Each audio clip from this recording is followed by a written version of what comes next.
dying. Okay. Alright. Let's see. Beast of Rama is a Hydra. Spell resistance 20%. Ability unidentified Hydra head. Summons a Vortex, which causes fire damage. Chance of user gaining fire resist and hit points in a huge stationary area of effect. And you cause terror. Alright. Foul. Oh, this is the last one. Foul Hellbeast of Seepgore. I'm trying to see what it is. Molders of Hellpit, Hellbeast of Seepgore. The Clan Molder is rats. That's Skaven. This might be rats?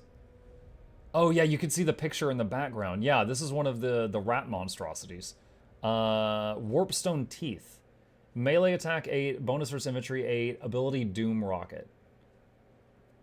What? Is that the, wait, is that the nuke?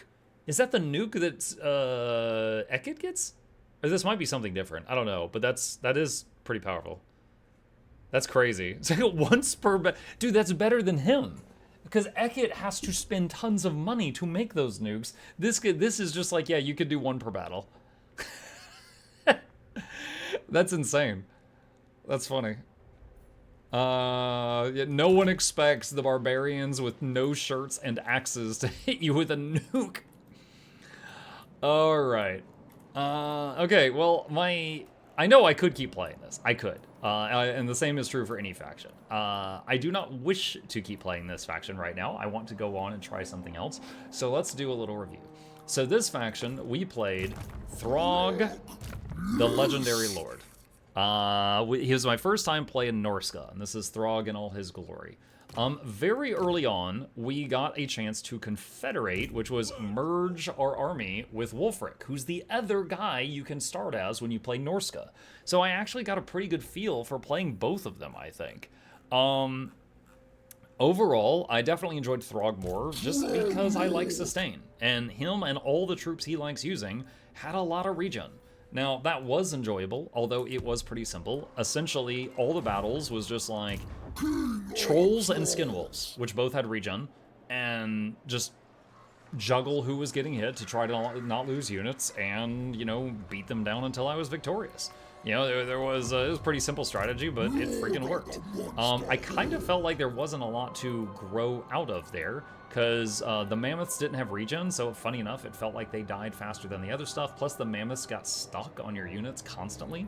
The frost dragons were alright. It took so long to get them, like I'm at turn 70 and I've kind of just unlocked them. It is pretty cool that you can train them in one turn. That's pretty insane. So like you could very quickly like make a new lord and summon a bunch of frost dragons if you wished. There's also this whole mechanic where you raise cities and give them to one of the gods to unlock bonuses from those gods. That's kind of neat, except it's also kind of a shame at the same time, because if you raise a city, you are then left standing in not friendly territory, and you cannot, it ends your turn, so you can't go into encamp stance. So the end result is you just were in a battle, and you cannot recover from it. So if you raise a city, you often have to spend the following turn healing.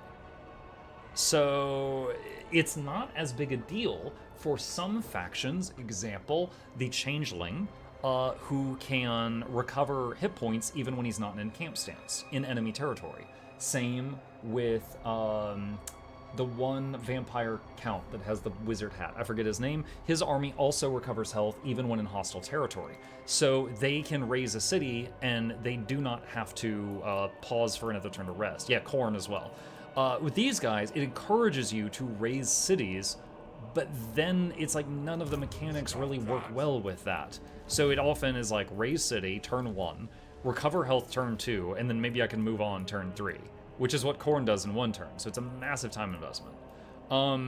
Overall, I did enjoy playing Throgg. He was super simple, but I enjoyed it. I don't like starting up here. This, you know, there's a huge world map. I have played factions that started all over this map. This sucked.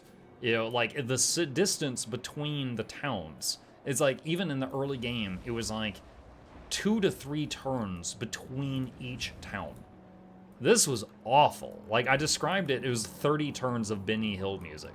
Especially when there was, like, one dude remaining that I was having to chase around, and he was, like, on a boat, and he was like... It was all over the place.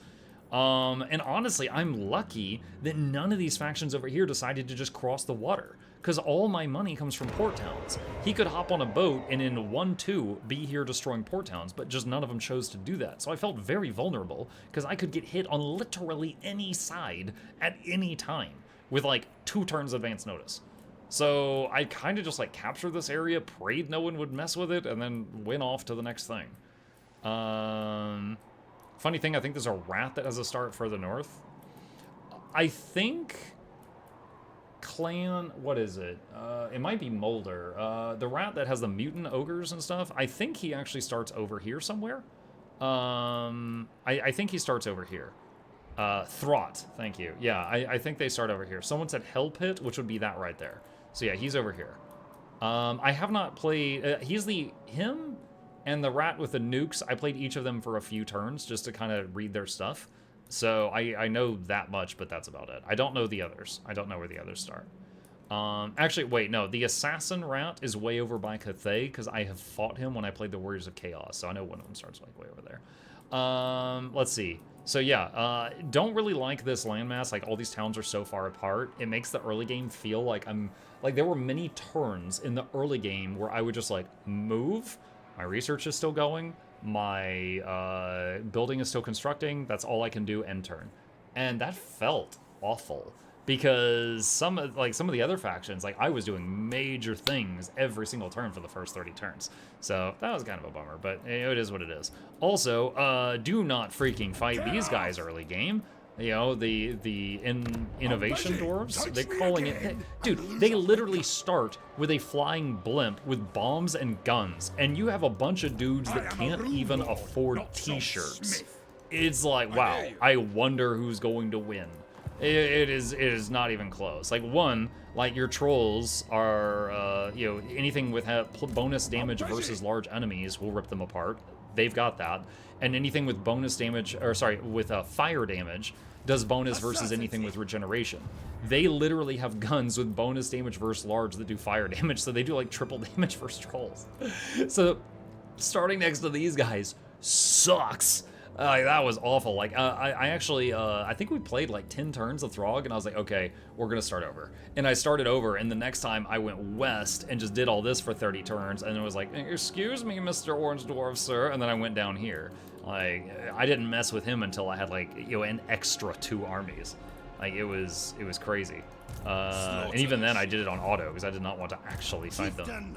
But yeah, that was cool. I got to try Norska. Oh, you know what, another thing? I hate this research tree. This is, look at this, 15 turns. How fun and enjoyable it is to start a research and then not get to do anything on this screen for 15 turns. Are you serious? Yeah, so this research tree can bite my whole butt. That's very boring. There is better stuff here than when you play Daniel the Demon, but it's pretty rough. Like I was excited to get the 10% movement range here, but that was pretty much it. Like, there is some cool stuff, like, you're like, oh wow, I can get bonuses for fighting the counts. Dude, in 15 turns, I can kill the counts. This won't be done in time. Are you serious? This is awful. It sucks unless you spam wizard and stealth research progress.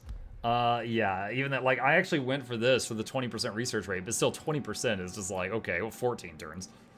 So not a huge fan of the research tree for them. Monster thing is cool. You don't really get to appreciate this until, you know, later on, but it's pretty neat. I do wish you could teleport to the monster hunts. You know how when you get a quest like this, you can teleport to it? I wish you could do that with the monster hunts. I'm not saying it's required, but it's a small thing. Oh, also, while I'm thinking about purple things, this guy's artifacts is just this one item, and it's not that good. So that was kind of a bummer. I mean, the other guy gets a sword that lets him double his damage for a time. That's all right, if not for the fact that his mammoth gets stuck on literally anything. But the quest items for Norska as a whole seem kind of, yeah. But they were pretty fun even without that. But yeah, they're very, very unimpressive quest items. Hopefully they would get reworked after the next DLC. Yeah, I have to try it again after that. But yeah, that was my first time trying Norska. We did it on Legendary. It was pretty enjoyable. Got to the short victory condition, and I know we could keep playing, but I'm eager to see what else is out there. So we are going to just enjoy our short victory and be off to the next one.